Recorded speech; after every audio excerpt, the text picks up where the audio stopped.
The Awakening. The galaxy had long considered humanity extinct, a curious footnote in cosmic history. For over 3,000 years, the blue-green world called Earth had remained silent and still, its once bustling cities reduced to ruins and reclaimed by nature. Most spacefaring species referred to it as the graveyard world. On the rare occasions they mentioned it at all. The prevailing theory was that humans had destroyed themselves in a final catastrophic war, their legendary aggression and competitive nature finally resulting in their own extinction. Calden, a xenoarchaeologist from the Viridian Assembly, had devoted his career to studying extinct civilizations. He had visited dozens of dead worlds across 3 galactic arms, cataloging artifacts and piecing together the final moments of forgotten species. Earth was meant to be just another research expedition, another set of ruins to document. His research vessel, the Axiom Seeker, dropped out of hyperspace at the edge of the Sol system. Calden's 6-fingered hands moved gracefully across the control panel as he initiated standard scanning protocols. The system appeared much as the records described. A yellow star with 8 planets, several dwarf planets, and various asteroid fields. Nothing unusual. Begin approach to 3rd planet. Calden instructed his ship's eye. Standard archaeological survey parameters. Acknowledged, the AI responded in its calm, melodic voice. Estimated arrival in 7 hours. Calden settled into his pilot's chair, preparing for a routine journey. 3 hours later, everything changed. Anomaly detected, the AI announced suddenly. Receiving signal from Earth surface. Calden blinked all 4 of his eyes in rapid succession, his species equivalent of a startled expression. That's impossible. Verify. Signal verified. Repeating pattern. Origin. Northern hemisphere of Earth. Signal strength increasing. The xenoarchaeologist leaned forward, his silver-blue skin reflecting the console lights. Display signal pattern. A series of pulses appeared on the main screen, regular, deliberate, and undeniably artificial. The pattern repeated every 12 seconds with perfect precision. This was no natural phenomenon. Analysis. Calden asked. Pattern contains mathematical sequences consistent with intelligent communication. Signal appears to be a beacon. A beacon, Calden whispered. After 3,000 years. The implications were staggering. Either some automated system had suddenly activated after millennia of silence, or the thought sent a chill through his slender frame. Something on Earth was still alive. Against the recommendations of his AI and standard protocol for potentially hazardous sites, Calden adjusted course for a direct approach to the signal's origin. As the Axiom Seeker entered Earth's atmosphere, he marveled at how the planet had recovered from humanity's self-destruction. Vast forests covered what had once been cities. Oceans looked clean and vibrant. Nature had reclaimed the world. The signal originated from a mountainous region that ancient records identified as the Rocky Mountains. As Calden's ship descended, he spotted a massive clearing in the forest, perfectly circular and obviously artificial.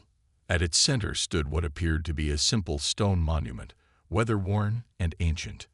No signs of active technology, the AI reported. Monument appears to be solid stone. Then where is the signal coming from? Calden muttered. He landed the Axiom Seeker at the edge of the clearing and donned his environmental suit, though sensors indicated Earth's atmosphere was perfectly breathable. Better safe than sorry when exploring dead worlds. That was the first rule of xenoarchaeology. The monument stood 10 meters tall, a simple obelisk covered in faded carvings. As Calden approached, he noticed the carvings depicted various species from across the galaxy, including his own. This was impossible. Humanity had never met the Viridians. They'd gone extinct long before his people achieved spaceflight. When he reached the base of the monument, the carvings began to glow with a soft blue light. The stone surface rippled like water, and a voice spoke, not in the air, but directly in Calden's mind. Identification sequence initiated. Species: Viridian. Name: Kalden Reltavik. Profession: Xenorchaeologist. Purpose: research, threat assessment. Minimal. Kalden stumbled backward. What are you? How do you know me? We know all who travel the stars, the voice replied. We have watched. We have waited. The time has come. The ground beneath the monument began to tremble. The stone obelisk split down the middle, revealing a dark passage descending deep into the earth. Lights activated along the walls, illuminating a ramp that spiraled downward. Against every instinct for self-preservation, driven by the curiosity that had made him an archaeologist in the first place, Kalden entered the passage. The ramp took him hundreds of meters below the surface, finally opening into a vast chamber that defied comprehension. The underground facility stretched beyond sight, illuminated by strips of light that activated as he progressed. And everywhere, in transparent pods that lined the walls in endless rows, were humans, thousands upon thousands of them, suspended in some form of stasis, their bodies preserved as if they'd been sleeping only a day rather than millennia. Impossible, Kalden whispered. Not impossible, came a voice from behind him. Merely improbable. Kalden spun around to face a human male, awake, alert, and studying him with intense dark eyes. The human stood shorter than most of the historical records suggested, but his presence somehow filled the chamber. He wore a simple gray uniform with no insignia. Welcome to Sanctuary Deep, Kalden of Viridian, the human said. I am Commander Elias Chen, Earth Defense Force. We've been expecting someone like you, though I admit, not for another few centuries. Kalden's translator rendered the ancient human language perfectly, which should have been impossible. You speak my language. The human, Chen, smiled slightly. We speak all languages. We've had time to learn. But humanity is extinct, Kalden protested. You destroyed yourselves 3,000 years ago. Chen's expression darkened. Is that what they teach now? Interesting. No, we didn't destroy ourselves. We hid ourselves. Around them, more stasis pods were activating, their occupants stirring as revival protocols initiated. Humans of various ages, genders, and ethnicities began to emerge, each moving with the careful precision of those recovering from long inactivity. Why? Kalden asked. Why would an entire species fake its extinction? To survive, Chen replied simply. 3,000 years ago, we encountered something in deep space, something ancient and hostile that had been consuming civilizations for millions of years. We weren't ready to fight it. No single species was. So we made a choice. Chen led Kalden deeper into the facility, past laboratories, weapon caches, and enormous engines whose purpose the xenorchaeologist couldn't begin to guess. We went underground, Chen continued, not just figuratively, but literally. The best and brightest of humanity, scientists, soldiers, artists, engineers, placed in stasis while automated systems monitored the galaxy. The rest of our people scattered to hidden colonies beyond known space. We left Earth as a monument to our extinction, knowing that eventually the enemy would believe us gone. What enemy? Kalden asked. There's no record of any such threat in our histories, because they erase all evidence of themselves after they feed. Another human said, a woman with silver-streaked hair and calculating eyes. They consume not just worlds but memory itself. They're called the Void Hunters in our records. They're patient, they're thorough, and they return to feeding grounds every few thousand years. Kalden felt his heart racing in his chest. Are you saying? Yes, Chen interrupted. According to our deep space monitoring network, they've re-entered the galaxy. They'll start with the outer colonies, working their way inward, just as they did last time. Why activate now? Kalden asked. Why reveal yourselves to me? Because we needed a witness, Chen explained. Someone from the Galactic community to carry our warning. Our calculations show we have perhaps one standard year before the Void Hunters reach populated systems. Not enough time for conventional communication to spread the warning. More humans were awakening now, moving with increasing confidence as ancient muscles remembered their purpose. They activated workstations, checked equipment, and prepared weapons that hummed with energy, unlike anything in Kelden's technological experience. "You've been developing weapons all this time?" Kelden asked, both impressed and alarmed. "Not just weapons," the silver-haired woman replied. "Defenses, detection systems, and yes, ways to fight back. We've had 3,000 years of uninterrupted research, powered by automated factories and AI systems that never stopped working." Chen placed a hand on Kelden's shoulder, a gesture the xenorchaeologist recognized as one of human reassurance. "We need you to take our warning to the Galactic Assembly. Tell them that humanity has returned and that the Void Hunters are coming. Tell them we've been preparing, but we can't save the galaxy alone." Before Kelden could respond, alarms blared throughout the facility. Status screens flickered to life, showing a massive object entering the Sol system, a dark, shapeless mass that seemed to devour light itself. "Too late," Chen whispered, his face grim. "They found us. They've always known where we were. They were just waiting for us to wake up." "Why?" Kelden asked, fear gripping his hearts. The silver-haired woman's expression hardened. "Because they enjoy the hunt more when the prey understands what's happening." Chen turned to his people, his voice rising with authority. "Activation protocols Alpha through Delta. All defensive systems online. This is not a drill." He looked back at Kelden, his eyes filled with determination. "You wanted to know why humanity disappeared. You're about to find out. And you're going to help us fight back." The resurgence. The facility transformed around them, walls shifting and reconfiguring as hidden systems activated. What had appeared to be a simple bunker revealed itself as something far more sophisticated, a living fortress designed to adapt to any threat. "We need to get you to the command center," Chen told Kelden, leading him through corridors that hadn't existed moments before. "Your ship contains sensor technology that might help us target the hunters' vulnerable points." Humans rushed past them, each moving with purpose to predetermined stations. Despite having just awakened from 3,000 years of stasis, they operated with remarkable efficiency, as though they'd drilled for this moment countless times. "How?" Kelden asked as they entered a massive spherical chamber at the facility's heart. "How are your people so prepared after millennia of sleep?" "Neural programming," the silver-haired woman explained, falling into step beside them. She tapped her temple. "While our bodies slept, our minds remained active in simulation. We've fought this battle 1,000,000 times in our dreams, testing every scenario, every possible outcome."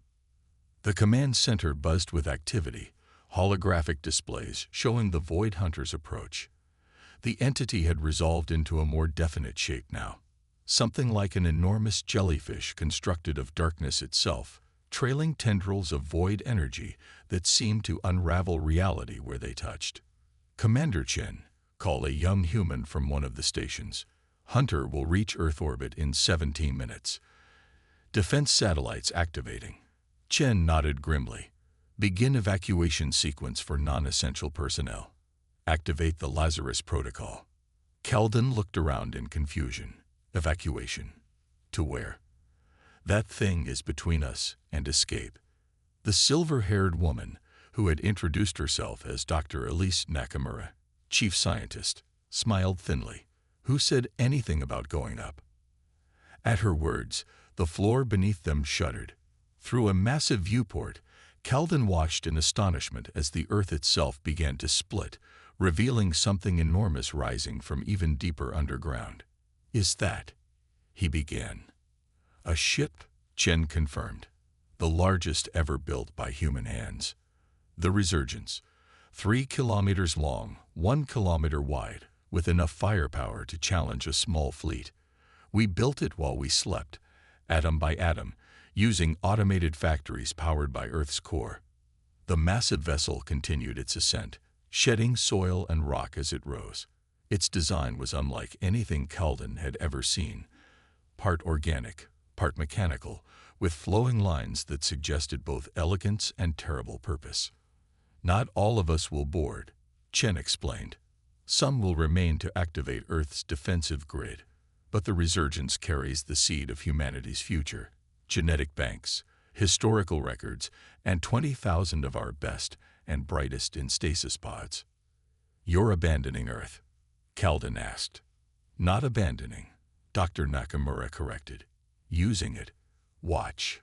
On the displays, hundreds of satellites previously hidden in orbit suddenly activated, their energy signatures flaring to life. They began firing concentrated beams at the approaching hunter, which absorbed the attacks without apparent effect. "Those aren't weapons," Chen explained. "They're markers painting the target with quantum resonance fields. For the main event." The ground trembled again, more violently this time. Across Earth's surface, at strategic points corresponding to the ancient power centers of human civilization, massive cannons emerged from hidden bunkers. Each cannon aimed skyward, gathering energy that made the air itself distort. "Humanity's last gift to our homeworld," Dr. Nakamura said softly. "The Prometheus Array." The cannons fired simultaneously, their beams converging on the Void Hunter. Where the energy met the quantum fields established by the satellites, reality itself seemed to fold inward. The hunter writhed, its formless body contorting as it tried to escape the attack. "It's working," someone shouted. Chen's expression remained grim. "Not for long. This is just to buy us time. All personnel to evacuation stations. Now." As they rushed toward the resurgence, Calden saw the hunter beginning to adapt, its darkness spreading to engulf the energy beams, turning their power back against the cannons. "It's learning," Calden observed. "They always do," Chen replied. "That's why conventional weapons never work for long. We need something they've never seen before." The interior of the resurgence was a marvel of engineering, with corridors that reconfigured themselves as they walked, adapting to traffic patterns for maximum efficiency. Humans and robots worked in perfect harmony, preparing the vessel for its first voyage.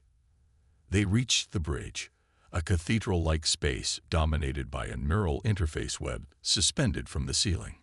Chen stepped into the web, its filaments attaching to his body at specific points. "This ship isn't controlled by computers," Dr. Nakamura explained to Calden. "It's controlled by us. Human minds linked directly to the ship's systems. The one thing the hunters can't predict or counter. Human intuition and creativity, working in perfect synchrony with advanced technology." On the main viewport, they watched as the Void Hunter descended upon Earth, its tendrils wrapping around the planet like hungry fingers. The Prometheus Array still fired, but its effectiveness was diminishing. "All crew secured," reported an officer. "Engines at full capacity. Waiting for your command, sir." Chen closed his eyes as the neural web fully integrated with his consciousness. When he spoke again, his voice resonated with the power of the ship itself. "Initiate Lazarus sequence.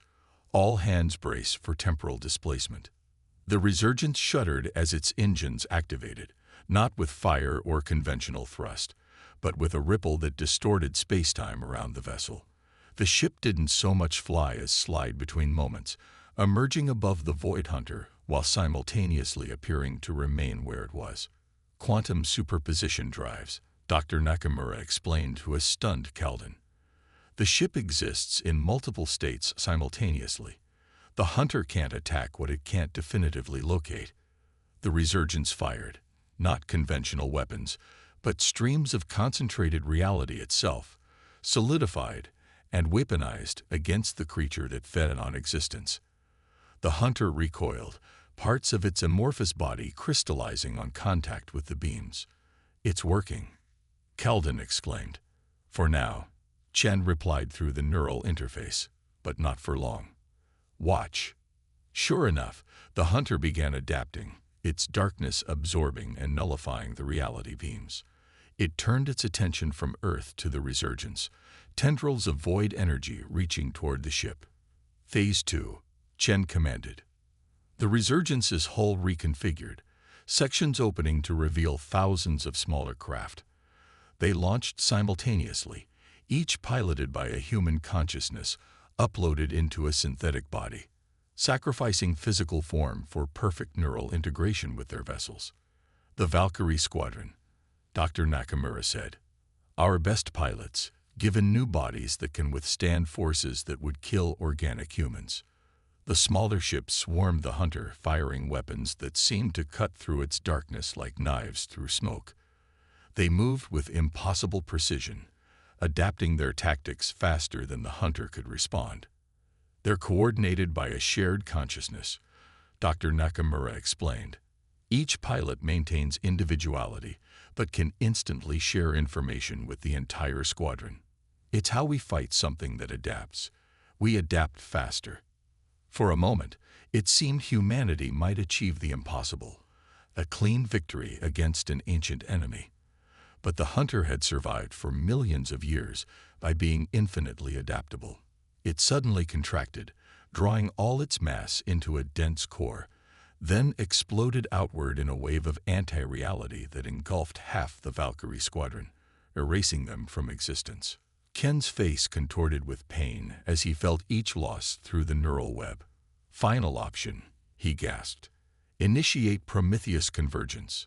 The remaining satellites orbiting Earth suddenly changed position, aligning themselves with the resurgence.